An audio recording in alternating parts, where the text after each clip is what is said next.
Hello, welcome to Phantasm in Your Screen. I'm Phantasm. Today we'll be talking about a mass hysteria or collective delusion.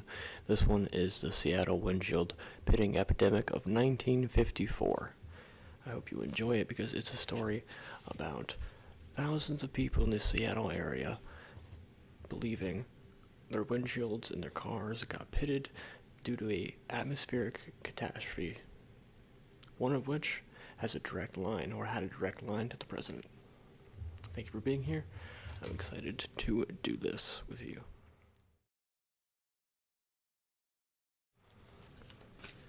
We're going to start with the timeline. We're going to start with the timeline. I've got my notes here, that way I don't have to mess anything up and I can correct myself easily. Let's go to the timeline, part 1. Beautiful. Started in the the Washington area, Bellingham. I'm not certain of that, but I know it's northern-ish of Washington. There was a few reports that happened, nothing substantial, just a few of them. Officers initially thought it was vandals, believing that it'd be like a BB gun gang. Yes. A gang of BB gunners shooting at windshields, pitting them for no other reason other than to cause havoc.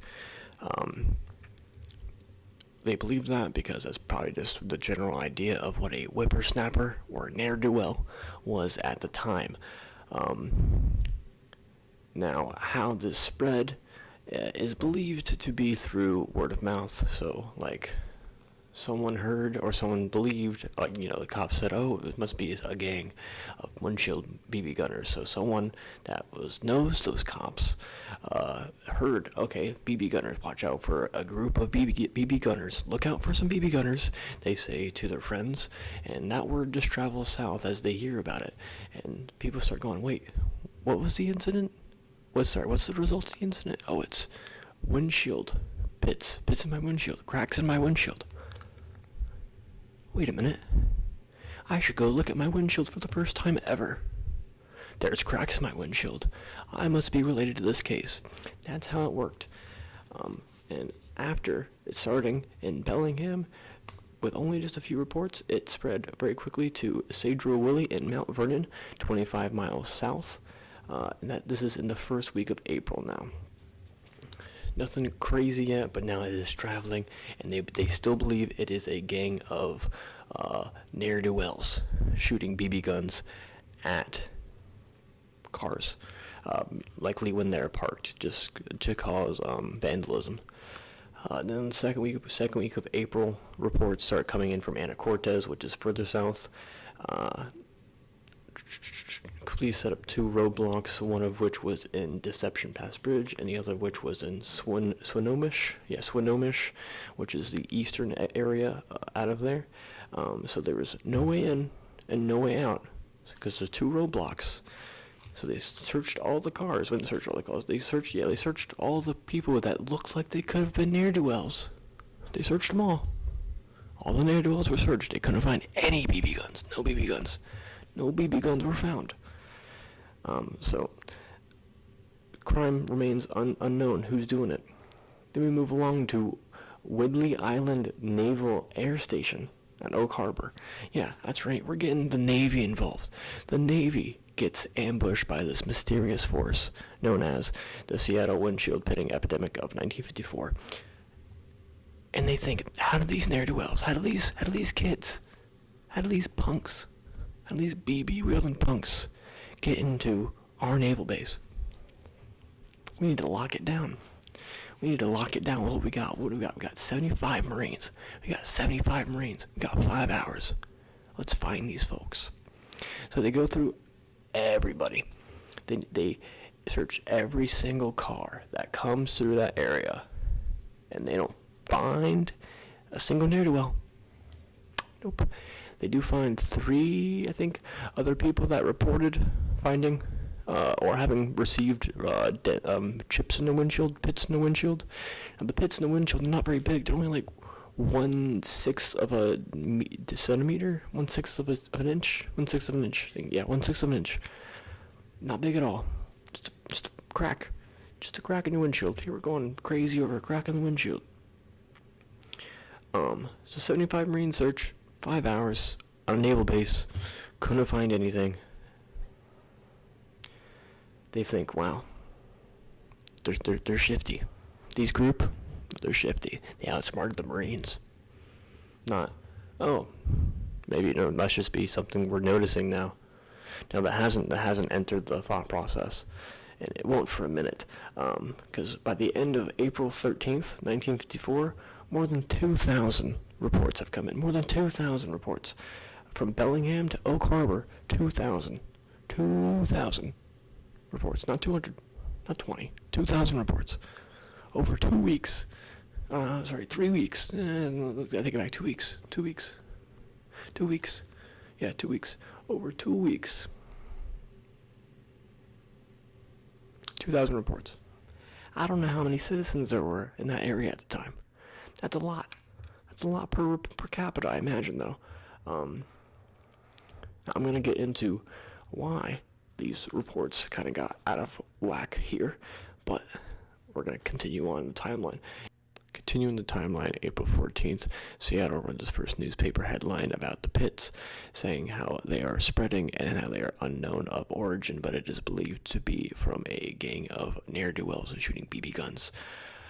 And the reports spread very quickly. At about 6 p.m. there was only 3 reports, and then by 9 p.m. there was, I think, 200 reports, and reports had been coming in not only via phones, where they had to get 6 more people on the lines to answer the calls, but also in person, where people started waving down police officers to point at their cars and say, "Hey, look, I've been hit, I've been bombarded, help, I've been a victim to these ne'er-do-wells." And then the police, in response to that, said, "Oh, so have we." They looked at their cars and lots and thought, "Wow, there's pits on our windshield too. These kids, these ne'er-do-wells, came through Seattle faster than we were ready for it." So over the course of, 14 hours, starting at 6 p.m., and like the next day sometime, 1,000 reports come in Seattle. 1,000 reports over a day, and under a day, 1,000 reports. So there's now 3,000 total reports from Bellingham to Seattle. 1,000 alone in Seattle in the past day. People are going crazy. There's pits in their windshield. They don't know what's causing them. What could possibly be causing them? Doesn't matter, because they don't know that it's not people. It doesn't matter because they know it's not people. Unless there's a small army of ninjas, there's no way that they are going to travel through these cities and bombard them with BB guns, including the police, stations. Just absolute bombardments without anybody having a witness. No singular witnesses. If it's unknown, people start to fill in the blanks. If it's unknown, there's all kinds of ideas. People get creative. And that's when we get weird with it. We're already in the mass hysteria part of it, with thousands of people going, like, "Look, there's a dent in my windshield." Is that mass hysteria? I guess not. More so like collective delusion, a bunch of people being silly, but like, what's the difference, right? What could have caused this large inflation? Oh, this is going to be a series where I talk about mass hysterias and cryptids and other things like that. But one main thing with mass hysterias is there's things that cause them, and there's not always the same things that lead up to them. Like, for instance, sometimes there will be a lack of nutrients in certain like areas, usually due to poor financial or monetary is a better word for it. Situations in areas where they're lacking of a certain nutrient due to not getting access to certain foods that they should require. This, I don't think, is one of those. I think this is more so one of those ones where it just spread through word of mouth and a bunch of people were on edge, and that was enough for them to go, oh shit, it's them. Or, and by it's them, in this case, it wasn't. It's the communists, it's the aliens. No, this time it's the nuclear testings. March 1st, 1954 was the Castle Bravo testing on the Bikini Atoll Islands, which is the largest thermonuclear detonation the United States has ever performed. It was 15 megatons. It was expected to be 6 megatons. They expected anywhere from 4 to 8 megatons, and the result was a grand ol' 15. Needless to say, it destroyed most of their equipment to test, so they weren't able to initially see how big it was. They still kind of don't exactly know, obviously. They just kind of have to take estimations based on a few things, more like one of which being the largest fallout of any detonation ever. We have over, I think, 7,000 miles. Yeah, over 7,000 miles of fallout is reported. There's a larger detonation that's occurred in terms of thermonuclear radiation. Sorry, in terms of larger detonation that's happened. That's in Russia, as far as I know, but that one did not have as big of radiation, poisoning, fallout, threat. Words. What else did I measure? Did I miss? The explosion was over 1,000 times more powerful than what was unleashed upon Nagasaki and Hiroshima. The bomb itself weighed 23,500 pounds. And there was a headline that read, "The force of the latest H-bomb blast, too great to measure," which, not too great to measure, too great for them to measure with the equipment they had ready because they fucked up. But the Bravo test at Bikini Atoll on March 1st, 1954 resulted in over $300 billion being paid from the U.S. government to the families in the area that were affected.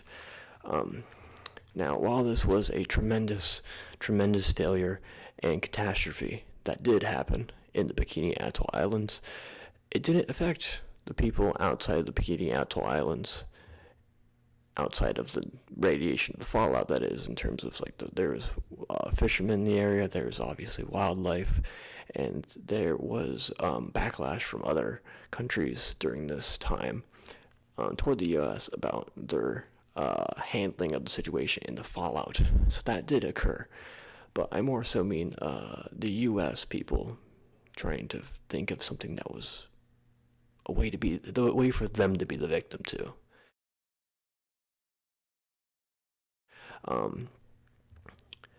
About 7,000 miles. No, sorry, 4,000 miles, 4,500 miles. Is that correct?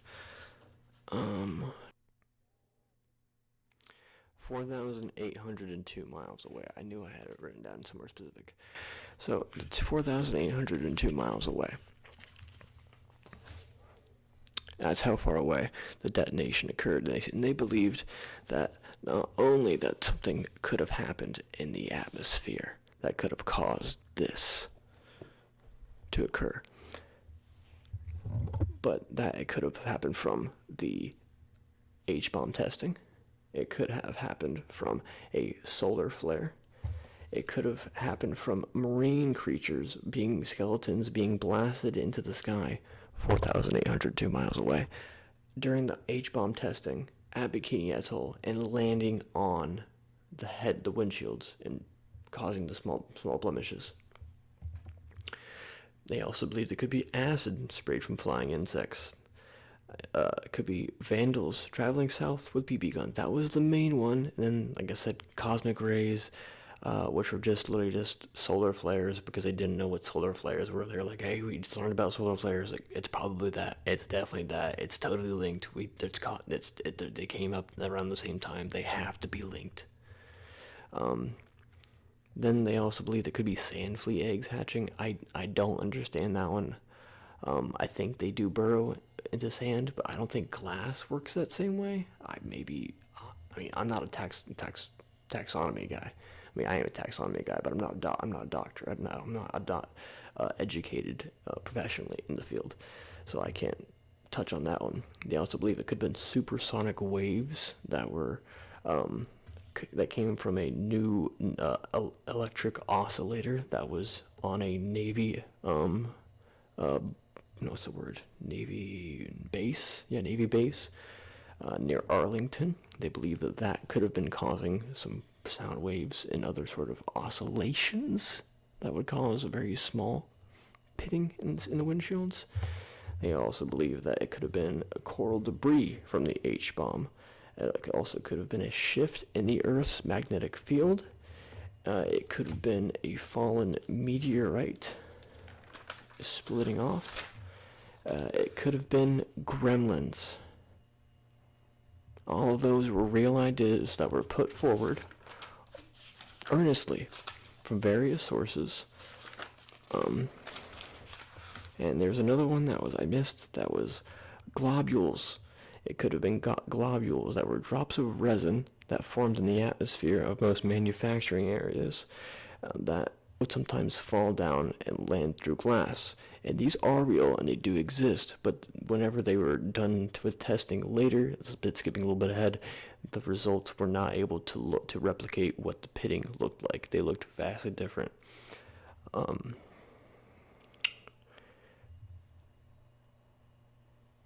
Now, when it comes to the actual explanation of it, I will tell you, but I'm not going to tell you right now. It's pretty simple. I'm pretty sure you know what it is going into it. But Sergeant Max Allison was quoted as saying it was 5% hoodlumism and 95% public hysteria. I imagine he sounds like that.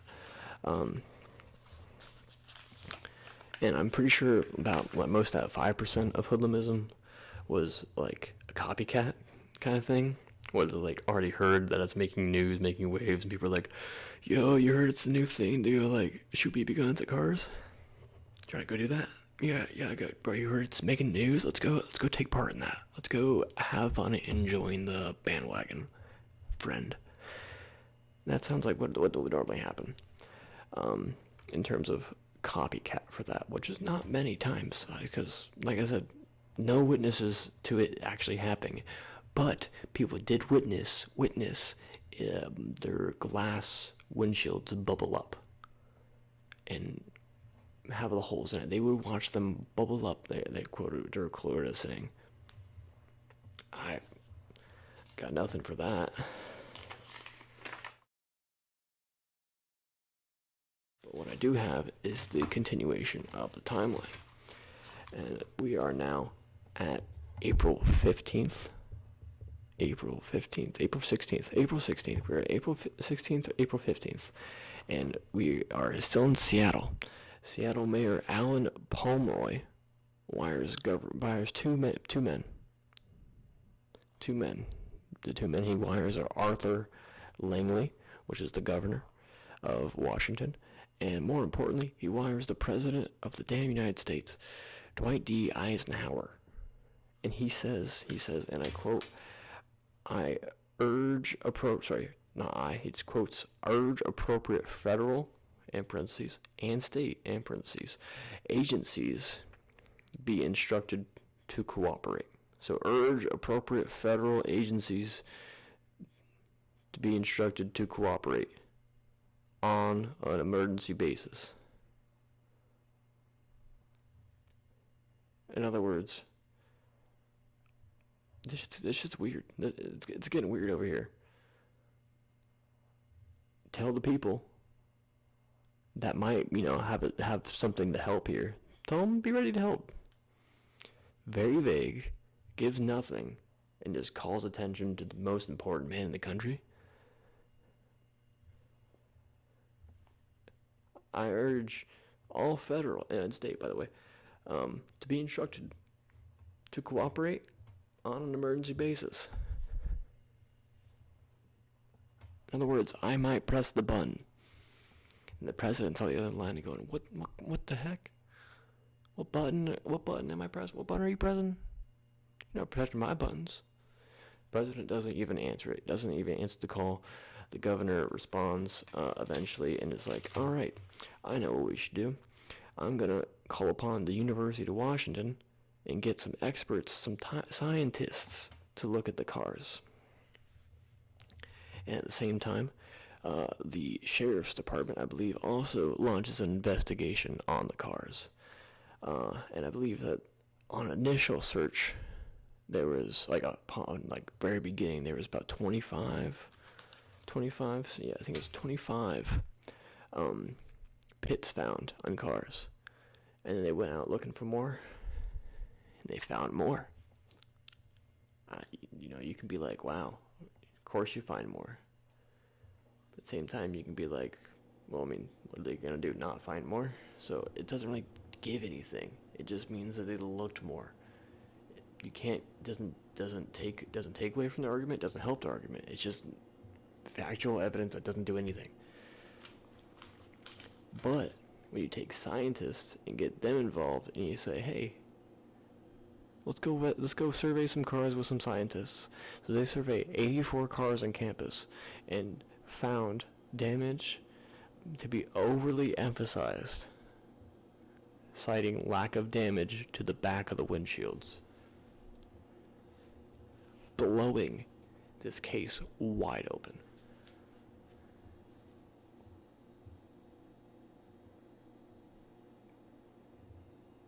Why has nobody thought about the back windshield? What are we doing? Are back windshields just built different? Are they built better? Are they Ford tough? What's going on? How can they possibly only be damaging the front of the windshield? What could possibly be happening? Is it an atmospheric change? Is it the solar rays reflecting on a certain angle of it? Oh, it's cars driving fast. Things skipping up like rocks or other small debris, sticks, etc. Flicking up, bouncing off the windshield and taking a tiny little bit of it with it.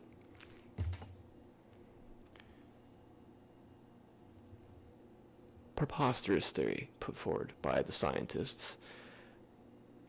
They also mentioned how almost none of the damage came on vertical glass, meaning the back of the windshields, the side windows, and regular house windows too. All of the damage seems to be on car windshields. Very interesting set of information put forth. And the main scientist of that grouping was a Mr. Harley Bovey. He will be coming back up. But continuing on, we have a King County Sheriff Harlan Callahan disagreeing with the findings of Mr. Harley Bovey and Washington University, citing that there were 15,000 cars examined in his area. 15,000. 15,000. 15000. That's a lot, right? Yeah. And how many were damaged? How many cars? 3,000. 3,000 out of 15,000. That means 12,000 were not damaged. But more importantly, that means 1/5 of the cars in the area were damaged. 1/5. 1 out of 5 cars were damaged.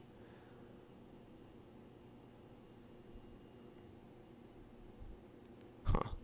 Do you think most of those cars are getting older? Most of those cars are experiencing decay. Do you think maybe some of them aren't taking care of that well? Well, the mysterious pellets and dust not only were mysterious and plentiful, but they also had some brown kind of residue with it that was reactive to lead. If you if you moved lead and I think maybe a magnet over it, I'm not certain, it would react to it. It would make it movement, be reacted to it. And that's how they were like, well, how do you explain this? What is this? This doesn't make any sense. Can you explain what this is? And if I'm not incorrect, basically what it was those were kind of just general residue that gets built up from living in areas that are high in manufacturing, because it gives off that stuff into the air, and when stuff's put in the air, it has to land somewhere, so it just kind of builds up in places, including car windshields. So that's why it was radioactive, not radioactive. That's why it's reactive to lead. And I wish I had that written down, but I know it's in my memory, so I know that's correct. If I'm wrong, I'm going to correct myself. I don't think I'm going to have to correct myself there. I did find it. The greasy brown substance on the glass at pits were eventually found out to be coal dust, which is why it was reactive with the lead. Okay, there it is. As also another quote I meant to mention before. This thing is far more than ordinary juvenile delinquency. It's getting revenge on society, said one sheriff deputy. And in addition to quoting that, he thought, I have 1/3 of the cars in my area that are damaged. But then the sheriff came to his reasoning after Harley Bovey. The sheriff came to his reasoning after Harvey Bovey said, Seattle, what about the back windshields? What about the old cars?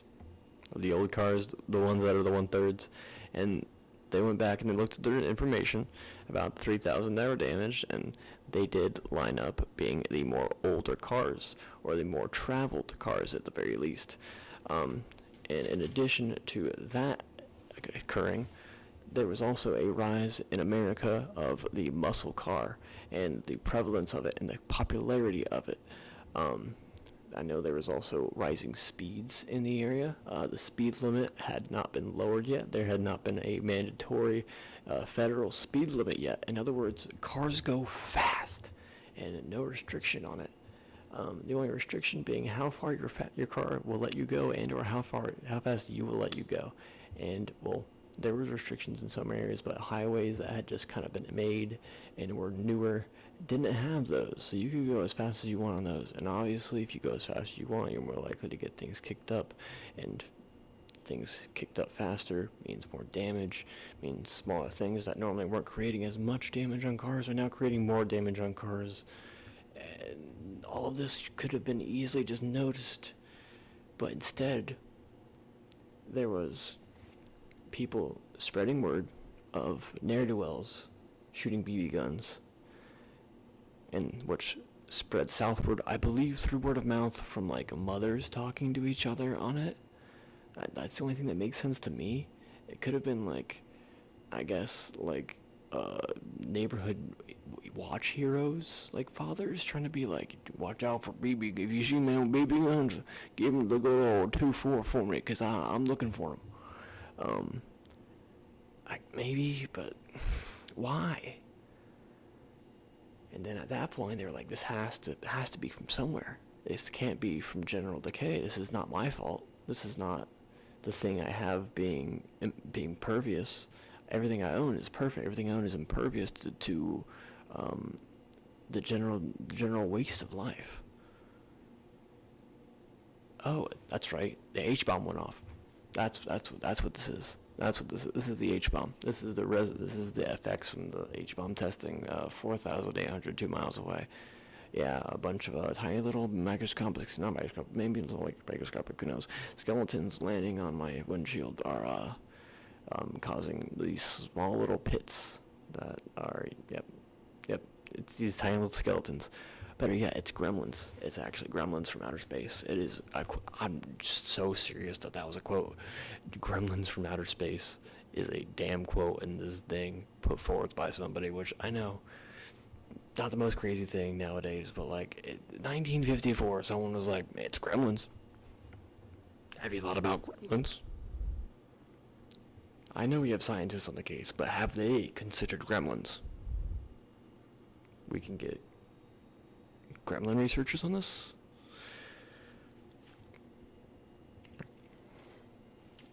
I think I have everything explained.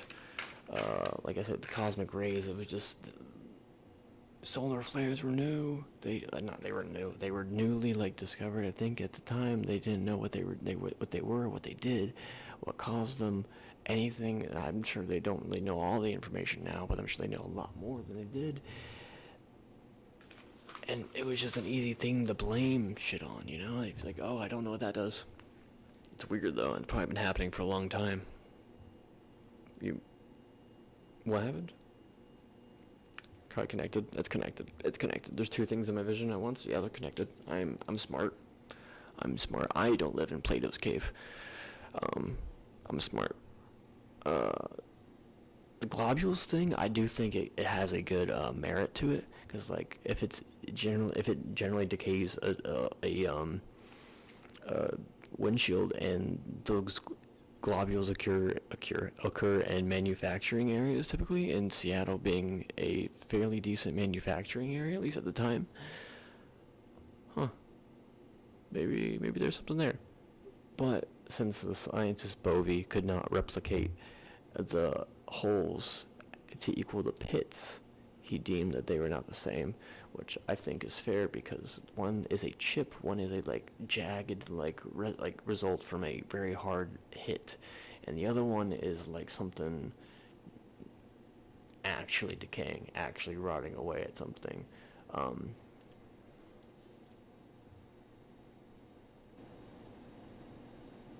That's pretty much it. A bunch of people, 3,000 people believed my car's windshield got damaged from nuclear radiation, gremlins, an H-bomb testing from 4,000 acres from 2 miles away. Everything else damaged my car's windshield, except for me driving my car. My car driving had no effect on its windshield being damaged. It's the government. Remember that. I hope you've enjoyed listening to this. I'm going to now go back through and see if there's anything else that I missed. One thing I did forget to mention is other states also had claims to this. The globules mention came from a member of General Electric in New York. There was a quote of, "If it's something in the atmosphere, then it is blown over here by now," which was a quote from a Wisconsin meteorologist. Not only did Washington have reports, there were also California reports, Oregon reports, Illinois reports, Ohio reports, Michigan reports, Wisconsin, Kentucky, and Indianapolis reports, including Canada as well. So 8 states and Canada had reports. Those all ended by April 19th. All of the Seattle reports ended by April 17th. So it seemed like it spread, hit, and then spread, hit. It was a trend that caught on twice. It's a trend that hit the media wall and got another second life. And that's it. This is my first time doing something like this. I hope you've enjoyed. I hope to do a series of these, including, like I said, mass hysterias, cryptids, and other things I just enjoy and can ramble about. This one required a bit more notes because I wanted to make sure I was right and didn't say anything that was incorrect.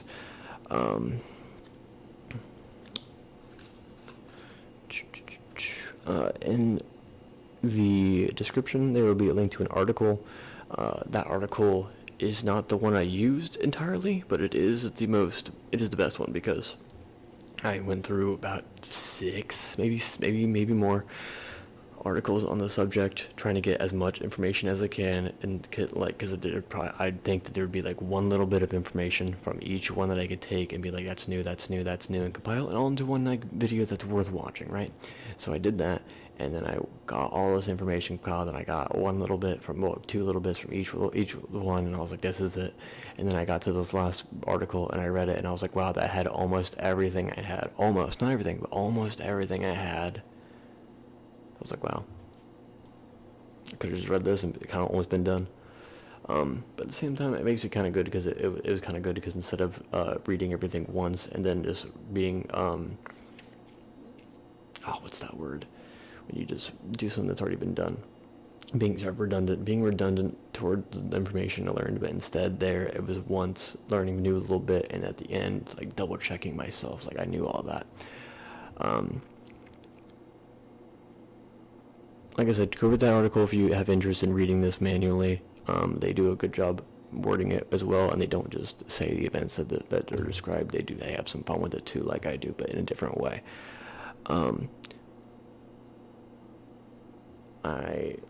Like I said, for this channel, I plan to mostly do video essays type stuff like this, ramblings, talkings.